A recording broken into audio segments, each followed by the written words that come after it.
Okay, refried beans coming to a screen near you. I start with a bag of pinto beans and I put it on a white plate, and then I check the plate for stones. If I don't see any, they go into the strainer because I need to rinse them off, and I do that until I have enough to make a batch of refried beans. So no stones. Always check for stones because you'll find little rocks just like that one in there. Let's see if I can get it up to the screen. You see that? Oh no, it looks blurry. Maybe it's just my glasses. But you don't want that in your refried beans. So you continue on until you get the amount you want.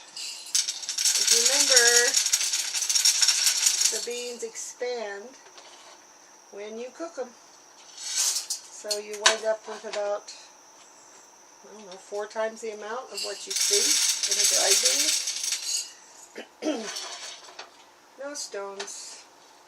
Or any wonky ones. You don't want the wonky ones either.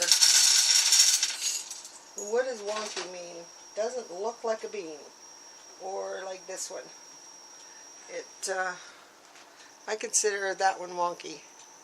It's been broken and then it's healed itself over. Yeah, I don't want that one in my beans. So, probably use the rest of what's in this jar. And no stones. And then you take it and you rinse them. Now that they're rinsed, you put them in your pot with water. Don't add any kind of seasoning. Definitely do not add salt to beans before they've been cooked. It does something to them. I'm not quite certain what it was, but I don't add salt. Turn the pot on to high. Bring it to a boil. And that's step 1. And you cook them. These have not been soaked. So I'll cook these for about 2 hours and they should be done. And then I'll come back and tell you the rest. Okay, while the beans are coming up to a boil, I thought I would show you. Let's see what I do while I'm waiting. I have celery and I have an onion. Now I like to put my onions in the fridge. A lot of people would say don't do that. But if you put it in the fridge, they won't make you cry. And that's a good thing. I also like to cut off the top part and leave the bottom. Split it in half down the bottom. And then it's easy to peel. Comes right off. Have you ever struggled peeling an onion and your eyes are crying and it's burning you? Do this. This is an easy way around it. Or you'll start to peel an onion and you only get bits and parts of the peel. Oh my goodness. My back won't hold out for that kind of nonsense anymore. So I just take it, and this will hold the onion peels together. Just take it, go down. Keep my fingers out of the way of this ceramic knife. Now it's holding it together. If you get fancy and don't bring that knife on your finger, I'll show you what I do. I tried to teach my daughter this. She thinks I'm silly.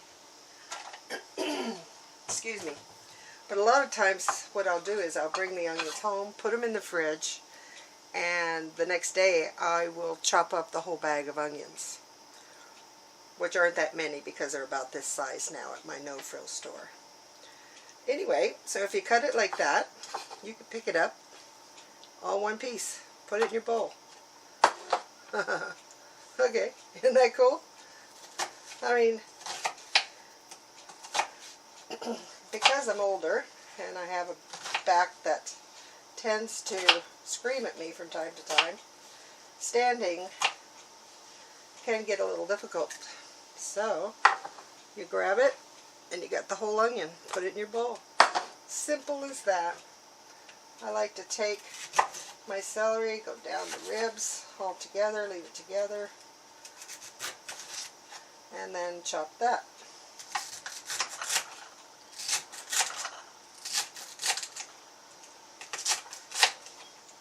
So I put onions, I put celery, I put cumin, garlic powder, put paprika. Sometimes I'll add a little bit of chili powder to my beans. This is, of course, after it's all cooked and everything. And after it's cooked, I will drain off the liquid that it cooked in, because I don't want that. It just adds, well, gas to the beans. And I'll add some chicken stock to the pot, just a little bit. I'd say about, maybe, I'll have a cup of chicken stock on hand, and after the beans have been drained, return them to the pot, I'll add about a half a cup of that chicken stock, or the full cup, and I'll put the onions and the celery in there. And I'll cook that a little bit longer until those are cooked. And then I will add my dry spices that I mentioned before, which I'll show you in the next part. Stay tuned. Okay, the guys won't know what I'm talking about, but the ladies might. Have you ever watched Steel Magnolias? I'll talk to you while I put in. I usually use a tablespoon of all the spices that I spoke of, starting with garlic powder. Not the garlic salt, the garlic powder. My beans are boiling. Turn them down. Okay, so you have your garlic powder. All of these measurements are a tablespoon. Make it easy. Paprika.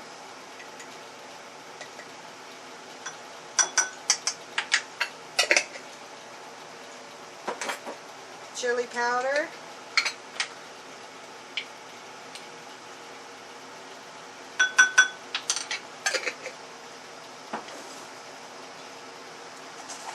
I wish I had fresh parsley, but it's just now coming up from the ground. So, dried parsley.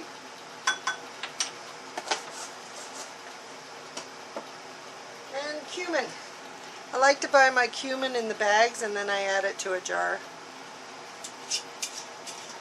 I like the powdered cumin over the cumin seeds for this. A tablespoon of cumin. That's what makes the refried beans taste good. That's the secret. The secret is the cumin. Okay, back to Steel Magnolias. Do you remember when there was the beauty shop scene and they were talking about a cake recipe? And I think her name was Olivia Dukakis, I'm not sure. She said, oh, that's easy, it's just a cup of fruit cocktail, cup of sugar, cup of flour, bake in the oven at 350 till hot and bubbly, and serve over ice cream. Doesn't that just sound delightful? Now, I have never tried that, but one of these days I think I will. Yes, I think I will. It just seems like there should be a few more ingredients to that, what they talked about in the movie, but perhaps not. So if you don't have chicken stock on hand, you can use the bouillon cubes and just take some boiling water. I didn't have chicken stock, I had bouillon cubes.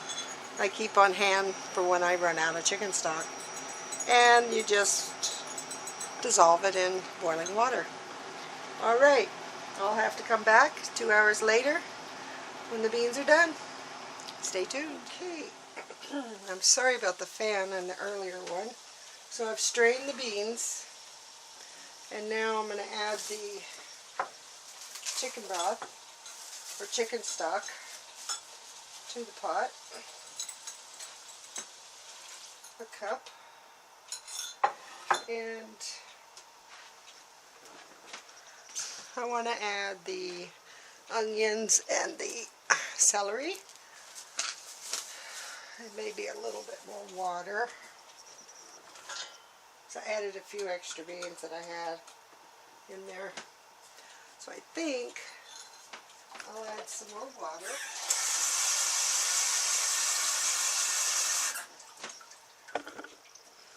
Oop.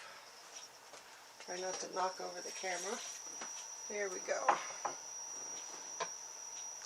And let that cook down a little bit. Get the vegetables cooked. And amongst the pinto beans. See if I could show you. Sorry about being so loud with the spoon there. My apologies. And there you go. I'm going to put the lid on that and let it cook maybe another half an hour or so.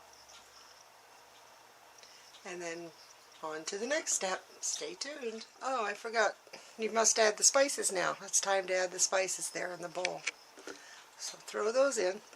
And the spices are just a beginning place for your refried beans. When they're all done, you give them a taste and see if it needs a little bit more of this or a little bit more of that.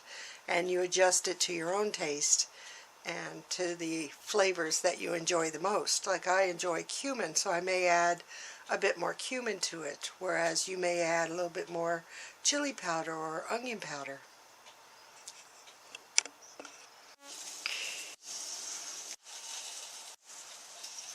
Okay, the beans have been cooked.